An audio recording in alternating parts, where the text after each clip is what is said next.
কখনোই আমার ছেলে না, কিন্তু রোজ তোমাকে হারানোর ভয় পেতাম। রোজ তোমাকে ভেবে ভেবে দিন পার করতাম। কখনোই তুমি আমার হবে না জেনেও তোমাকে ভালোবাসতাম। কারণ আমি তোমাকে ভালোবেসেছি, কখনো ঘৃণা করিনি, কখনো তোমার প্রতি অভিমান করিনি। কিন্তু দিন শেষে আমি তোমাকে হারিয়ে ফেলেছি। তোমাকে পাবো না জেনেও কেন এত ভালোবাসলাম, কেনই বা তোমার জন্য এত পাগলামি করি? তুমি কি কখনো জানতে চেয়েছো?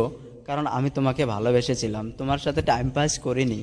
তুমি যদি আমাকে ভালোই না বাসবে তাহলে বলে দিতেই পারতে। কিভাবে এতটা নিকট অভিনয় করলে, আমি এটা ভাবতেই পারিনি। তোমার এই অভিনয় দেখে আমি সব বুঝে গেছি, তুমি আমাকে কখনো ভালোই বাসনি। যদি ভালোবাসতে তাহলে এভাবে অবহেলা করে চলে যেতে না, এভাবে আমাকে কষ্ট দিতে না। তুমি যদি আমাকে নাই ভালোবাসো তাহলে কেন এত অভিনয় করলে? কেনই বা আমাকে এতটা কাঁদিয়ে চলে গেলে? আমি যদি জানতাম তুমি এমনটা করবে তাহলে তোমাকে ভালোই বাসতাম না, কখনোই ভালোবাসতাম না তোমার মতো বেঈমানকে। তুমি ছলনাময়ী, তুমি বেঈমান, তুমি সেটা দেখিয়ে দিলে।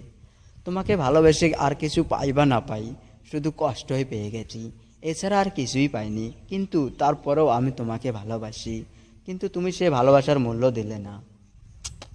সবসময় আমাকে অপমান করেছো, সবার সামনে ছোট করেছো, কিন্তু আমি তোমাকে কখনোই খারাপ ভাবিনি। আমাকে অবহেলা করলেও আমি তোমাকে ভালোবেসেছি, আমাকে ছোট করে দেখলেও আমি তোমাকে ভালোবেসেছি, এটা আমি বলতে পারি।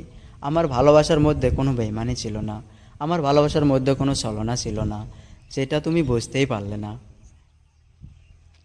সবশেষে একটা কথাই বলবো, তুমি বেইমানি করে চলে গেছো, আমি বেইমানি করিনি। আমি তোমার সাথে টাইম পাস করিনি। তুমি হয়তো এখন ভালো আছো, কিন্তু আমি এখন ভালো নেই। আমি তো ভালো থাকতে পারি না।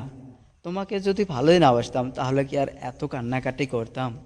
তো সবার কাছে আমার একটাই রিকোয়েস্ট, যে প্লিজ ভিডিওটা সবাই শেয়ার করে দেবেন, যেন আমার প্রিয় মানুষটার কাছে পৌঁছে যায়। Thank you so much. আল্লাহ হাফিজ, ভালো থাকবেন সবাই।